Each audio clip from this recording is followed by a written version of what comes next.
안녕하세요. 마음 편한 투자자입니다. 오늘은 주말을 맞이해서 주식 투자 입문을 하거나 입문하려고 생각 중인 초보 투자자, 개인 투자자들 분들에게 소개시켜 드릴 만한 책을 있어서 말씀을 드리려고 합니다.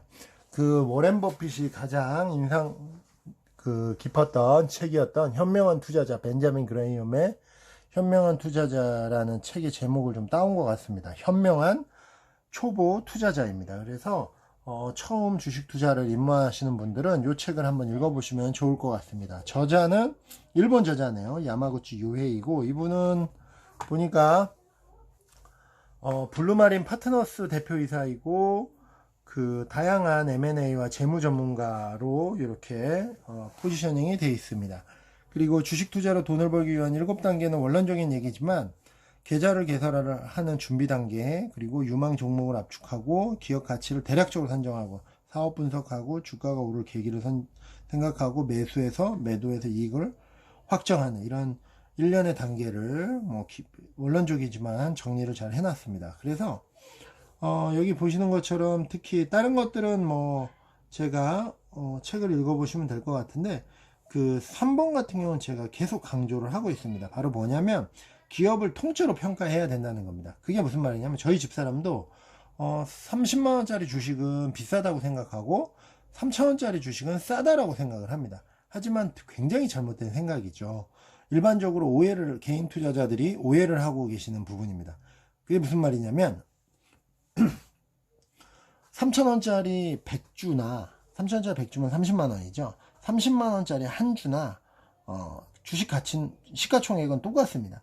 즉 기업이 발행한 주식수가 많으면 많을수록 주당 가격은 낮을 가능성이 되게 높죠. 그리고 발행 주식수가 적으면 주당 가격은 높을 가능성이 있습니다. 그래서 단순히 주가만 보는 게 아니라 주가 곱하기 발행 주식수를 해서 시가총액을 봐야 제대로 기업의 가격, 몸값을 알 수 있는 겁니다. 그게 그 기업의 본질적인 가치 대비 얼마나 괴리가 있느냐, 저평가됐느냐를 판단하는 게 투자의 핵심입니다. 그 다음에 이제 쭉 보시면은 다양한 저기가 있는데, 예를 들면 워렌 버핏이 그 가장 중요하게 생각하는 ROE는 PBR 나누기 퍼라고 할 수 있습니다. 그래서 앞에 이제 보시는 것처럼 그 유망 종목을 압축할 때 퍼가 한 10배 이하고 PER이 1배 이하라고 했습니다. 그러면 ROE는 얼마일까요? 바로 10이 되겠죠. 그래서 적어도 두 자릿수 이상 돼야지 유망 종목이라고 이렇게 보고 있는 것 같습니다. 하지만 이거는 자산주냐 성장주냐에 따라서 약간의 투자자들만의 그런 판단 기준이 좀 편차가 있는 건 사실입니다. 하지만 기본적으로 저평가되어 있고 저평가되어 있는 거를 찾는다는 거는 다들 동일하다라고 볼 수 있습니다. 그래서 목차를 보면 주식 투자로 돈을 버는 구조, 가치란 무엇인가, 기업의 가치를 파헤쳐라. 가치의 원천을 간파하려면 왜 주가는 올라가는가, 감정의 덫에 걸리지 않기 위해. 그래서 전반적으로 가치 평가하고 주식 투자를 하는 데 있어서 조심해야 되는 사항들을 말씀을 드리고 있습니다. 보면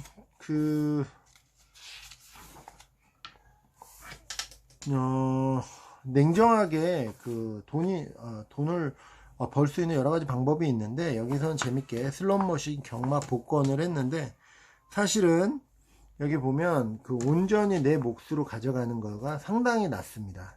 제한되어 있어요. 왜냐면 이 운영하는 사람들의 몫인 거죠. 그래서 재밌는 얘기로는 지금 미국 대통령인 도널드 트럼프 같은 경우는 카지노를, 부동산 업자이기도 하지만 또 역시 부동산 업 중에 하나인 카지노를 운영을 하고 있습니다. 하지만 본인은 도박을 절대 안 한다라고 합니다. 바로 그 도박을 해서 이르는 게 아니라 도박장을 운영을 해서 그 운용 수익을 얻는 안정적인 수익을 창출하고 있는 거죠. 마찬가지입니다. 그 슬롯머신도 오락실이 몫이 20%, 경마는 마사회가 25%, 복권 발행자의 몫이 52%. 그렇기 때문에 이러한 것들은 기본적으로 떼야 되는 수수료들이 있기 때문에 개인이 이렇게 돈을 벌기가 쉽지 않은 구조입니다. 그래서 저는 사실 간접 펀드도 비슷하게 생각하고 있습니다. 그래서 수수료들을 떼기 때문에 사실은 직접 투자보다는 수수료가 높죠, 당연히. 그렇기 때문에 저는 그 공부만 자기가 열심히 하고 자기가 전문하는 분야가 있다면 직접 투자가 간접 투자보다는 더 좋다라고 생각을 하고 있습니다. 그리고 요렇게 다른 투자 대상들, 부동산이라든지 예금이라든지 정기예금 대비해서 주식 투자가 더 지속적으로 성장성이 있다라는 얘기를 보여주고 있고요. 그 다음에 기업 가치를 잘 판단해야 되는데, 주식 투자의 기본은 싸게 사서 비싸게 팔아야 된다는 것입니다. 당연하지만 이게 생각만큼 쉽지 않습니다. 싸다는 게 얼마가 싼지, 비싸면 얼마가 비싸다라는 그 기준을 잡기가 쉽지가 않습니다. 그래서 공부를 해야 되고 자신만의 기준으로 해야지, 그 자신만의 기준이 확립되지 않으면 이제 흔들리기 시작합니다. 시황에 따라서 폭락을 한다든지, 무슨 업황이 안 좋아진다든지, 또 그 외에 다른 외부 변수 때문에 전체적으로 시황이 안 좋으면 이제 부정적인 영향을 받아서 감정적으로 매도를 해야 되지 않을까라고 생각을 하게 됩니다. 특히 수익이 나면 수익을 확정하기 위해서, 또 손실이 나면 손실을 더 이상의 손실을 회피하기 위해서 사람 심리가 되게 간사하거든요. 그 부분에 대해서도 뒤에 이제 재미있는 사례가 있습니다. 그래서 그러한 영향들, 감정적인 이유 때문에 자신만의 기준이 명확하게 확립되지 않으면 쉽게 휘둘리기 때문에 수익이 더 날 수 있는 거를 좀 빠르게 팔아버리고, 또 손실이 나는 상황에서 회복할 수 있는 거를 확정을 해버리는 그런 어리석음을 범하게 됩니다. 그렇기 때문에 감정적으로 휘둘리지 않으려면 자신만의 가치를 판단하는 기준이 굉장히 중요합니다. 주식으로 돈을 버는 원리는 되게 간단합니다. 그 주가가 오르는 거는 본래의 가치에 접근하기 때문이다. 그래서 그 본래의 가치가 이만큼 있을 때 주가가 가치보다는 이만큼 적을 때 이만큼의 수익을 저희가 기대할 수 있는 거죠. 그런데 미래의 주가는 결국 본래의 가치를 따라갑니다. 그래서 그림자와 그 개와 같다라고 합니다. 개가 막 달려가면 그림자가 떨어져 있는 것 같지만 결국은 그 본체인 강아지, 개에 따라갈 수밖에 없습니다. 그렇기 때문에 결국은 그 주가와 가치는, 기업의 가치는 본질적으로 같이 진행이 된다라고 보시면 될 것 같습니다. 그리고 유대인에 대한 이런 건 넘어가도록 하겠고요. 그 가치란 무엇이냐라고 하면 보시면 일단 기본적으로 수익률에 대한 얘기가 나오고 있습니다. 수익률의 구조는, 수익률이라는 정의는 이익을 자산으로 나눈 겁니다. 그래서 예를 들면 1000만원을 투자를 해서 50만원을 벌었다. 그러면 수익률이 5%죠. 그런데 이게 복리의 법칙을 작용을 하면 이게 스노우볼이 됩니다. 그래서 만약에 50만원을 첫 해에 했어요. 그런데 그거를 그 다음에 또 다시 재투자를 한다면 그 다음은 1000만원에 5%가 아니라 1050만원에 5%가 되는 겁니다. 그리고 그 다음에는 또 한 1120만원에 5%, 이 정도가 되겠죠. 그리고 주식 투자의 평균 수익률은 역사적으로 보면 5에서 9% 정도입니다. 그렇기 때문에 50%, 100%, 200% 한다는 게 사실 쉽지 않습니다. 그래서 그거는 운이 뒷받침되면 단기적으로는 할 수 있지만 장기적으로 보면 사실 쉽지가 않은 걸 알 수 있습니다. 저도 10년이라는 투자를 기간 동안 1억을 벌었지만 결국은 수익률을 따져보면 한 7%? 이 정도 되는 것 같습니다. 그 다음에 부동산 같은 경우는 사실 임대료에 따라서 부동산의 가치가 좌우가 되겠죠. 그래서 임대료가 매우 높으면 기대 수익률도 높을 수 있는 거고요. 그 다음에 임대료가 높으면 수익이 좋고, 임대료가 높은데 부동산 가치가 낮으면 가장 수익률이 좋은 거죠. 그런 얘기인 거고, 그 적정 주가는 간단하다라고 합니다. 그래서 어떻게 간단하냐면 기대 수익률을 곱하면 되는 거죠. 그렇지만 사실 이 기대 수익률이 각 개인마다 다르기 때문에 천차만별입니다. 예를 들면 기대 수익률 7%를 원하는 분들이 있다면 매년 이익이 10,000원일 때 기대 수익률 7%면 1만원을 0.07로 나누면 그게 14만원 정도 됩니다. 그래서 그 14만원 주가인 기업을 매수를 해서 7%씩 수익률이 난다면 본인이 원하는 만원에 7%의 만원의 수익을 얻을 수 있는 겁니다. 그렇지만 이 수익률을 그 14만원 이상으로 사면 안 되는 거죠. 네. 14만원 이상으로 사면 기대 수익률이 낮아지게 되는 겁니다. 그 다음에 15만원이 되면 이제 본인 기대 수익률보다 떨어지게 되겠죠.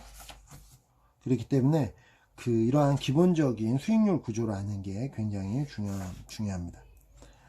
그리고 뭐 아까 똑같습니다. 그래서 만원 이익이 만원일 때 주가가 20만원이면 수익률이 5%이고요. 간단하죠. 그리고 만원일 때 10만원이면 10% 이게 됩니다. 그래서 주가가 만약에 지금까지 20만원일 때 만원을 벌게 되는데 한 주당 이익이, 근데 주가가 떨어져. 그럼 박앤세일 하는 거죠. 그렇기 때문에 주가의 하락은 알고 보면 행운입니다. 그렇지만 여기에는 전제 조건이 있습니다. 이 1주당 이익이 만원으로 계속 유지가 돼야 된다는 거죠. 그러려면 기업이 건실하거나 성장을 계속 해야 되죠. 더군다나 1주당 이익이 만원이 아니라 2만원, 3만원 이렇게 올라가는 성장주라면 굉장히 큰 행운이라고 생각이 됩니다. 그런 기업을 발굴하기가 쉽지는 않습니다. 하지만 꾸준히 공부하다 보면 그러한 기업들을 찾아낼 수 있는 것도 사실입니다. 그리고 주식과 예금은 본질적으로는 같습니다. 그렇지만 가장 큰 차이는 이 기대 수익률과 금리의 차이입니다. 기대 수익률은 상대적으로 정기예금의 금리보다 상대적으로 높습니다. 그렇기 때문에 리스크가 더 있다는 거죠. 하지만 워렌 버핏은 그 리스크가 기대 수익률이 높고 변동성이 크기 때문에 리스크가 있다는 게 아니라 자기가 잘 모르기 때문에 리스크가 있다라고 얘기를 하고 있습니다. 저도 그거에 대해서는 동감을 하고 있습니다. 그래서 결국은 무엇에 투자하는가의 문제가 아니라 기대 수익률이 얼마이고 또 그러한 기대 수익률을 얻을 만큼 자기의 전문성이 어디에 있느냐가 중요하다고 생각을 합니다. 그래서 부동산이냐 주식이냐가 중요한 게 아니라 자기의 전문성과 자기가 관심 갖고 잘할 수 있는 분야가 어디냐가를 생각을 해야 되는 거죠. 그래서 저도 직장생활 초기에는 부동산을 했고 그 다음에 투자를 했고 경매 투자도 많이 했었습니다. 그렇지만 계속 지날수록 주식에 대해서 메리트가 있었고 그 다음에 무엇보다 부동산에서 토지 투자하다가 황금성에 상당히 제한되어 있다는 걸 다시 한번 깨닫게 된 뒤로부터는 기대 수익률도 주식이 더 좋고 황금성도 높기 때문에 저는 공부를 꾸준히 하고 그 다음에 이게 제로섬 게임이 아니라 가치를 높일 수 있는 윈윈 게임이라는 걸 알고 분야라는 것을 느끼고 나서는 주식 투자에 집중을 하고 있는 상황입니다. 기업의 이제 가치를 봐야 되는데 아까 말씀드린 것처럼 통째로 평가해야 되고 그 다음에 기업의 전체 가치 나누기 발행 주식수가 한 주당 가치입니다. 이게 주당 가격이고 거꾸로 발행 주식수를 넘기면 기업의 전체 가치는 한 주당 가치 곱하기 발행 주식수라는 걸 알 수 있습니다. 그래서 다시 한번 강조하지만 기업은 시가총액 통째로 평가를 해야 됩니다.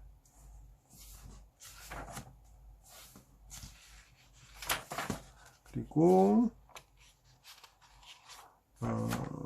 기업에서 가치를 선정할 때는 이 사업 가치를 판단을 하고 그 다음에 그 기업이 갖고 있는 재산 가치에서 부채를 빼야 됩니다. 그렇다면 결국은 재산 가치에서 부채를 뺀 자산과 그 다음에 사업 가치를 더하면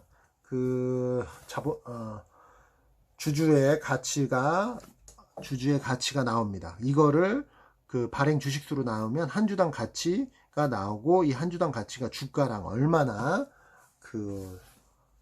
차이가 있는지를 보면 될 것 같습니다. 그리고 나머지는 쭉 읽어보시면 되고 여기에서는 사업 가치는 영업이익의 10배 그래서 영업이익이 한 10억이라면 한 사업 가치는 한 100억 정도로 판단을 하고 있습니다. 이거는 뭐 저자의 얘기인 거고 일반적으로 개인 투자자들마다 그 배수에 대해서는 좀 다를 수 있다고 생각합니다. 그렇지만 저도 한 10배 정도로 수렴하고 있습니다. 그리고 이 안전마진이라는 개념이 되게 중요한데, 이게 바로 벤자민 그레이엄의 핵심입니다. 핵심 개념인데, 이 주식이 가치보다 저평가되어 있으면, 가격이 이렇게 낮아져 있다면 주가가, 그래서 요게 이제 가치와 주가가 일치하는 선인데, 만약에 가치가 2,798원인데 주가가 그 1283엔이라면 요만큼만큼은 안전마진, 대략 한 1500엔 정도 되겠죠. 그만큼은 안전마진으로 벌고 들어간다는 얘기입니다. 그래서 저평가됐다는 거고, 만약에 이게 올라와서 뭐 3000엔이다 그러면 이제 한 200엔 정도 초과 가치보다 더 지불하고 사게 되는 거죠. 그런 것들을 잘 아셔야 됩니다. 무조건 주가가 싸다고 싼 게 아니라 이렇게 가치 대비 주가가 저평가되어 있는 걸 찾아내야 하는 게 중요합니다. 그리고 PER은 한 10배 정도, 그리고 PBR은 1배 정도 이하에 있는 제품 기업들을 먼저 스크리닝 한다 그랬는데, 사실 그 두 조건을 맞는 기업들이 많지 않습니다. 그래서 특히 성장주 같은 경우는 더욱 그러한 주식을 찾기가 어렵습니다. 그렇기 때문에 꼭 그거에 매몰되기보다는 그러한 기준이 그 가치 투자의 가이드 정도라고 보시면 좋을 것 같습니다. 그리고 우리나라 같은 경우는 이 전자공시 시스템 다트에 가셔서 찾아서 보시면 재무제표 잘 나와 있으니까 보시고, 특히 주석 같은 경우를 잘 읽으셔야 됩니다. 그래야 사업에 대해서 특이사항들을 거기서 이해를 할 수 있고, 웬만한 기업이나 산업에 대해서 잘 소개가 되어 있습니다. 특히 1등 기업의 그 사업 보고서를 읽으면 그 업종을 다 알 수가 있습니다. 그리고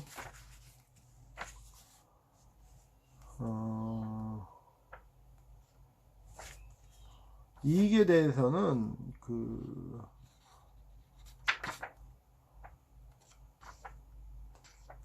다양한 요것들은 뭐 보고, 특히 비즈니스가 강한 모델 그런 기업을 해야 되겠죠. 예를 들면 코카콜라, 그리고 우리나라 같은 경우는 삼성전자, 아모레퍼시픽, 그리고 동원, 이런 회사들이 있습니다. 하지만 그런 회사들은 또 반대로 너무나 잘 알려져 있기 때문에 오히려 인기가 없을 수도 있습니다.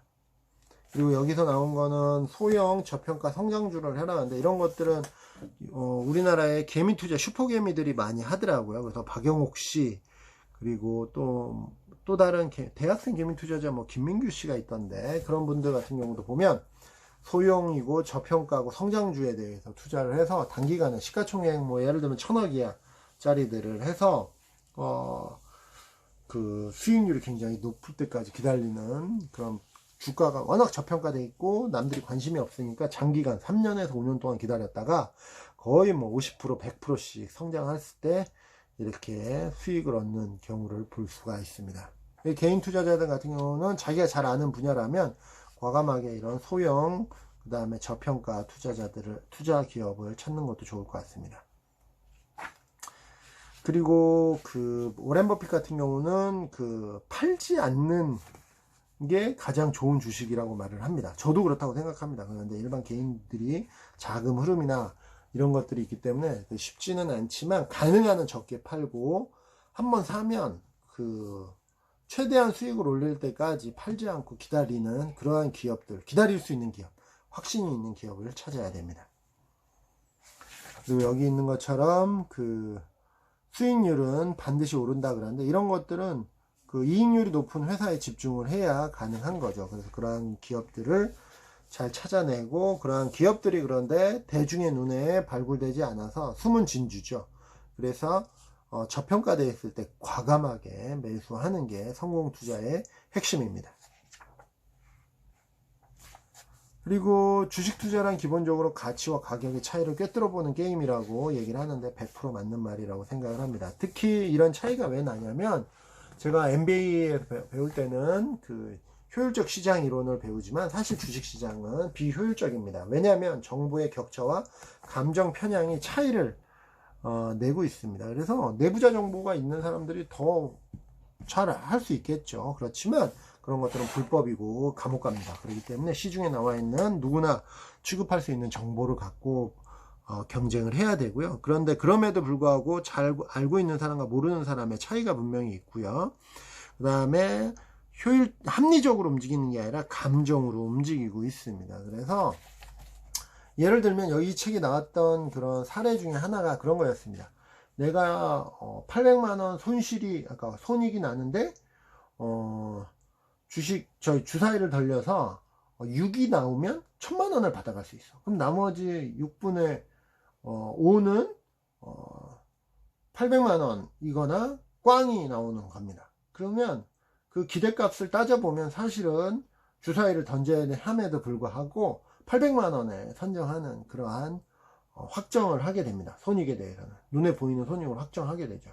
그런데 반면에 손실을 800, 똑같은 경우는 손실을 800인데 주사위 중에 하나가 나오면 1원만 손실이 나고 또는 또 그거보다 적게 나고, 하지만 6이 나오면 또 손실이 1000만원이 돼서 오히려 증가가 되는, 이러한 되면 1번과 첫 번째 사례와 두 번째 손실 사례는 기대값이 똑같은데 에도 불구하고 첫 번째는 소득을 확정, 800만원 소득을 확정하고 두 번째는 손실을 회피하기 위해서 주사위를 던져서 1000만원이 손실을 볼 수도 있는 그러한 옵션을 선정한다는 겁니다. 그게 감정 편향적인 거죠.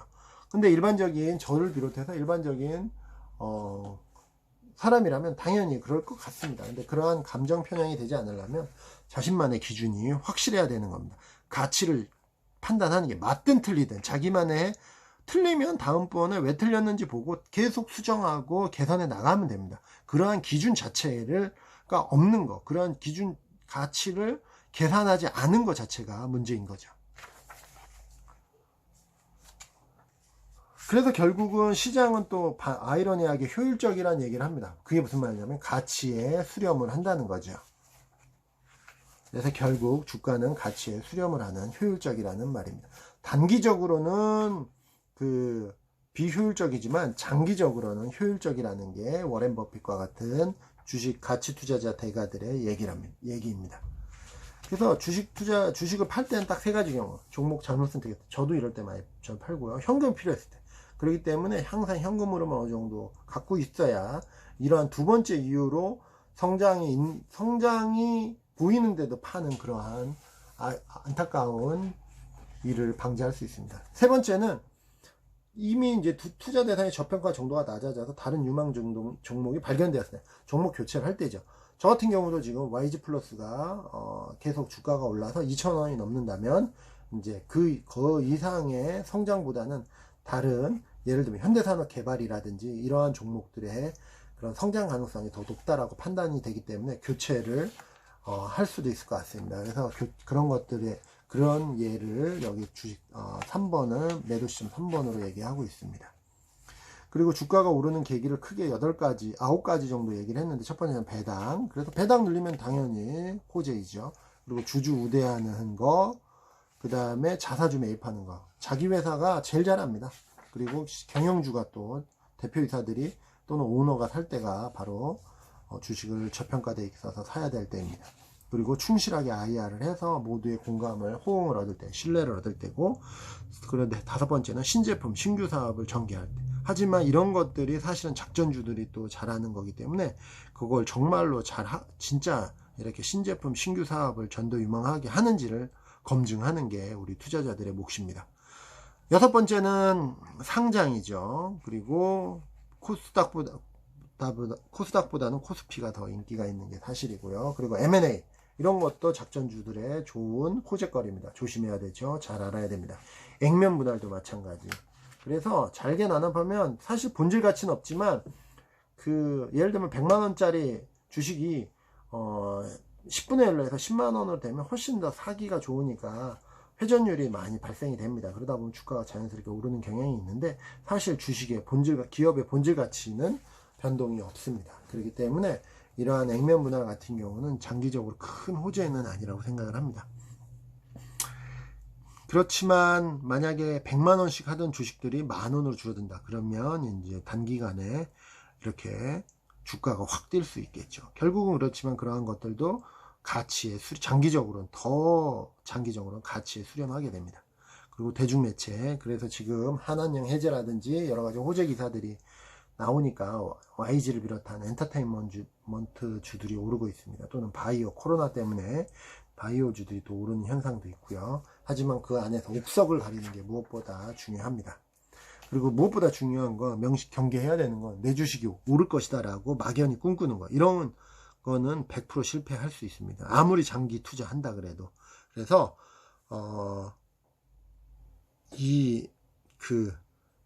어떻게 해서 주가가 오르냐, 요에 나와 있는 것처럼 무엇 때문에 오르는지를 명확하게 판단을 하고 그걸 계속 모니터링하고 공부를 해서 내가 맞는지, 내 가설이 논리가 맞는지를 계속 점검하고 체크하는 게 무엇보다 중요합니다. 그래서 이런 식으로 나머지는 뭐 한번 쭉 읽어보시면 될 것 같고요. 여기에 보면 특히 10가지 지표, 그래서 BPS 주당 순자산이고, 그 다음에 EPS 주당 순이익, 그리고 PBR 주가 순자산 비율이고, 퍼 주가 수익 비율, ROE, 그래서 자기 자본 이익률, 워렌 버핏이 가장 중요하게 생각하는 부분이죠. 그리고 뭐 주가 기대 수익률, 배당 성향은 그 한 주당 배당액을 한 주당 당기 순이익으로 나눠서 퍼센트로 나누는 게 배당 성향인데, 그러다 보니까 배당 성향이 막 높습니다. 그런데 실제로 이거보다 더 중요한 건 그 실질 배당률입니다. 현 주가 대비 배당 수익률을 따져봐야 됩니다. 그래서 그게 무슨 말이냐면, 배당 성향은 뭐 50%인데 실제로는 0.1%도 안 되는 경우도 있을 수 있습니다. 그래서 보통 고려신용정보 같은 경우는 5%인데, 예를 들면 250원씩 주는데 5,000원이다. 그러면 수익률이 현 주가 대비 실제 배당률이, 주가 대비 배당률은 5%가 되는 거죠. 그러면 5,000원은 은행 이자에 넣은 거, 은행에 적금 넣은 것보다 훨씬 더 좋기 때문에 그렇게 현 주가 대비 실제 배당률을 따져야 됩니다. 배당 수익률을. 그래서 이렇게 해서 제가 현명한 투자자라는 책을 소개시켜 드렸는데, 한번 읽기도 편합니다. 뭐 한 3시간 정도 읽으면 쭉 읽을 수 있고요. 여기에 나와 있는 지표라든지 이런 것들은 다소 처음 접하시는 분은 어려울 수 있겠지만, 한번 읽어보시고 익숙해지면 이제 그 다음부터 메모하시면서 좀 숙지도 하시고, 더 나아가서 이제 재무제표 관련된 책들을 좀 읽으시면 더욱더 습득하시는 데 도움이 될 것 같습니다. 아무쪼록 이러한 책들을 통해서 공부 많이 하셔가지고 성공하고 마음 편하게 투자할 수 있는 투자자가 되시기를 바라겠습니다. 오늘 제 영상이 괜찮았다면 좋아요와 구독 꾹 눌러주시기 바라겠습니다. 감사합니다.